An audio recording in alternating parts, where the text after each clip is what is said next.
the hours between 4 and 6 are the time of least distraction in this age of dramatic interruption.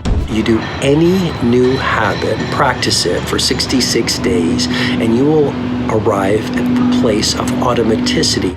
All change is hard at first, messy in the middle, and it's gorgeous at the end.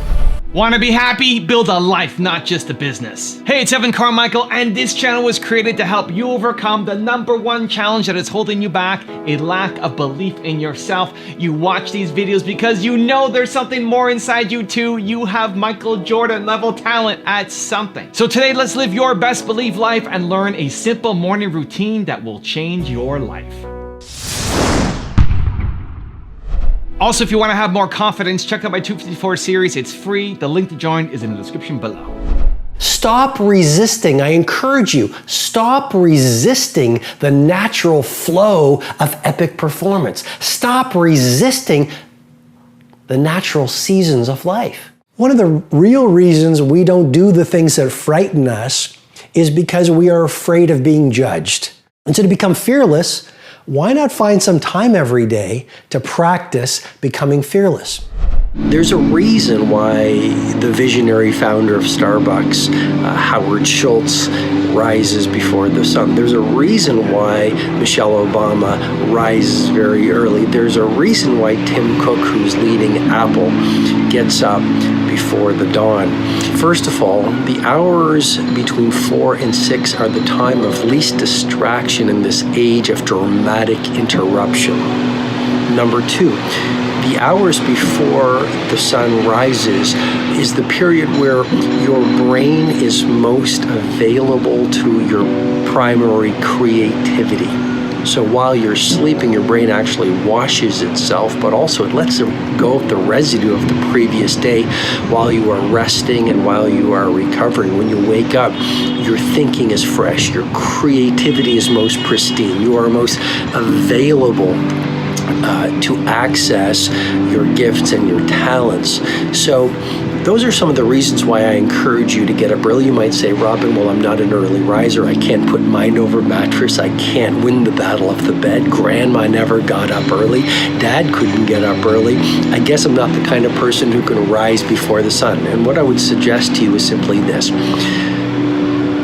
What science confirms, and in particular the data of University College London, you do any new habit, practice it for 66 days, and you will arrive at the place of automaticity. In other words, it'll be easier to run the new habit than not to. 66 days of rising at 5 a.m. will get you to a place where it's easier to get up at 5 a.m. than not to get up at 5 a.m. You'll reach a place of automaticity.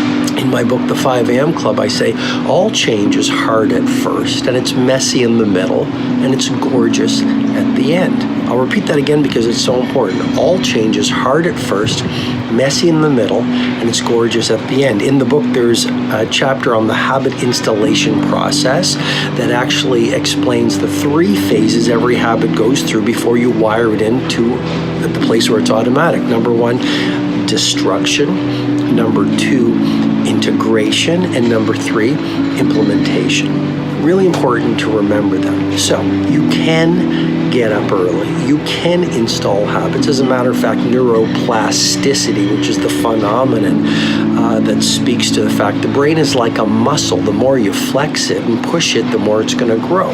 You have that gift. It's not just for Federer and Serena Williams and Oprah Winfrey and Shakespeare and Jean-Michel Basquiat and Steve Jobs and Elon Musk. You have a brain that has the capability to grow and adapt. What is the 20-20-20 formula that lies at the core of the 5 a.m. Club method? Well, the first 20 minutes, move. Sweat.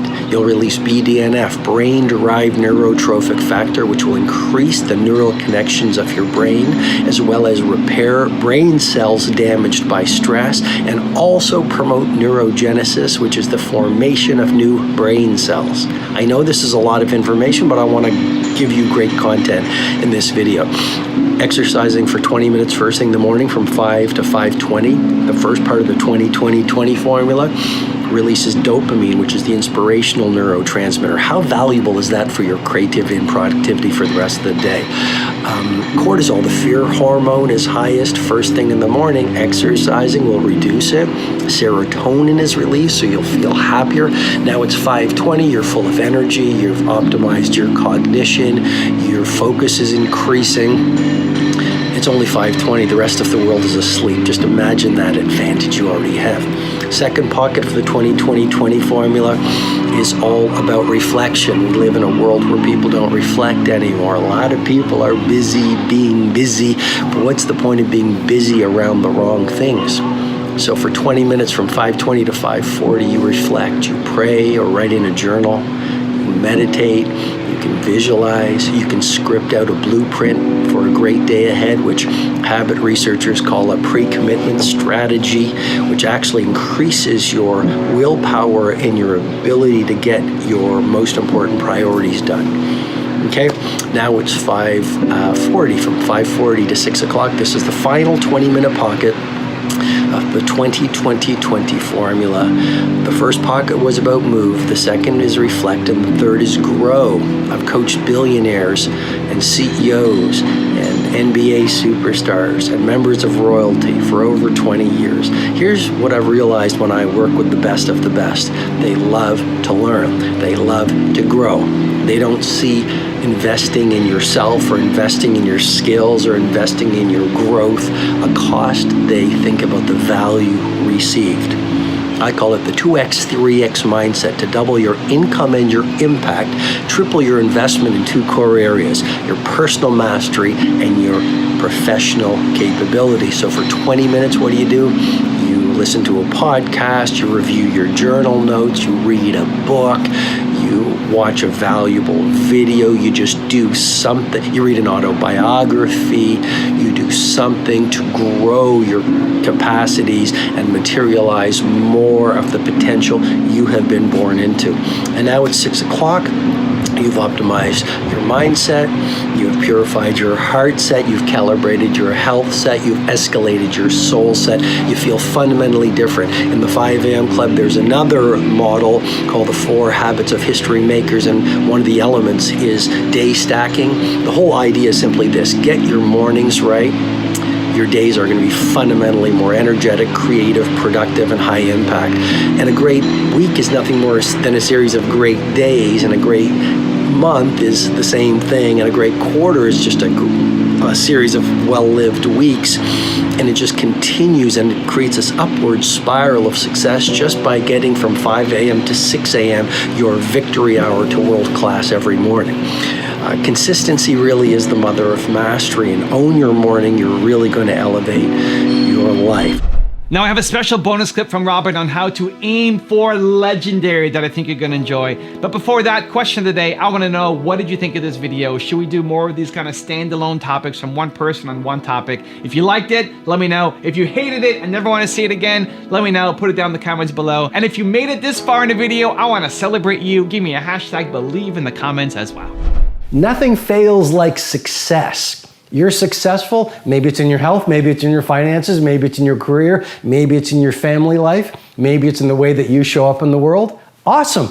You're in a really vulnerable place right now. It is one thing to be successful. It is another thing to sustain success over the coming decades. Is that not a powerful idea? I mean, let's go to the entertainment industry. It's very hard to be a one-hit wonder. Let's not knock a one-hit wonder. But it's even harder to become an iconic rock band or hip-hop band. Let's go to the arts. It is very hard to come up with your Sistine Chapel. Got it. It is even harder to become a Michelangelo. So are you playing the short game or are you playing the long game? This is rule number 2, or lesson number 2 that life has taught me. Play the long game.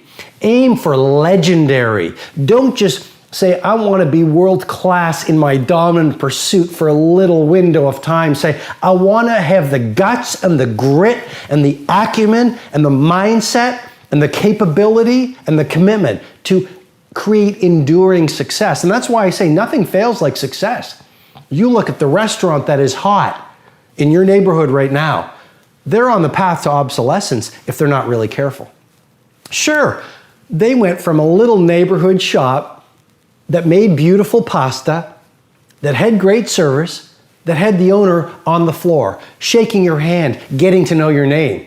Then they got written up in the magazines, and then they got interviewed, and then word of mouth spread like wildfire. And what happened? They became arrogant. You see, success can be so toxic. And it happens, it is such a pull on every human being. It just plays with your mind. And you literally shift from humility to arrogance. You shift from humility to arrogance. And once the arrogance sets in a mindset, it starts to populate every other person on the team, every other person in the culture, every other person in the community. And it is a very short fall from success to irrelevance. So lesson number 2 is nothing fails like success. As you become more successful, become more humble. As you become more successful, work even harder. As you become more successful, care even more about your product. As you become more successful, learn even more. I invite you, when you are the titan of your industry, be sitting in the room with 18-year-olds beginning their game. When you are the icon of your field, be the person who is up, not at 5 o'clock anymore. Let's play at 4 o'clock, reading, listening to the podcast, writing in your journals, setting your goals, focusing on your intentions. As you become more successful, be more humble. As you become more successful, be even more punctual. As you become more successful, become even more passionate. As you become older, become even younger. Yesterday, I was walking on the street and I met this man in his 80s. He said, Robin, I finally retired. He's probably close to 90. And he is a legendary clothier in the country that I live in. And he just retired. And he started his shop, which is now an empire, in 1954. So I don't know what that is, but that is decades and decades and decades and decades. And he did not want to retire. He just retired, but he is still on fire to do amazing things. Age is just a number. Do not let an old person into your body. Nothing fails like success. If you want to learn the 3 simple steps to building discipline, check out the video right there next to me. I think you'll enjoy it. Continue to believe, and I'll see you there. There are some actually keys that very, very disciplined people have, and here is the most important one, and this would change your life.